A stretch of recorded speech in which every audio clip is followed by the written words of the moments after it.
In today's video, I am going to teach you how to build a flowchart Miro. We'll be working inside a Miro board, and the goal is to create a simple flowchart element using a highlight shape and text.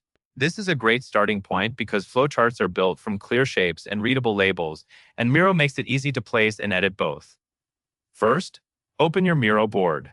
You can do this by going to the board you want to work in from your Miro dashboard, then opening it so you can see the canvas. Once the board loads, take a moment to orient yourself. You will typically see a large blank area in the center and a toolbar along the side where you can add and edit content.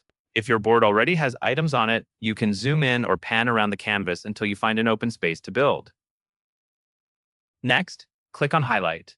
This means selecting the highlight tool or highlight element available in your Miro interface. When you click it, you are choosing a shape-like component that can be used as a visual block in your flowchart. This is useful for drawing attention and making each step in your process stand out.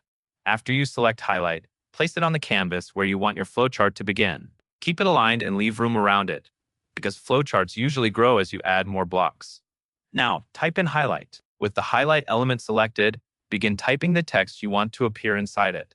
This text should describe the step or action in your flowchart as clearly as possible. Use short, direct wording so it is easy to read at a glance. If the text does not fit nicely, you can click into the text area again and adjust it by rewriting it more concisely, or by resizing the highlight element so the label sits comfortably. As you work, try to keep your text style consistent. This will make the overall flowchart easier to scan. Also, place your highlight blocks with consistent spacing so the layout stays clean and organized. That covers everything you need to know.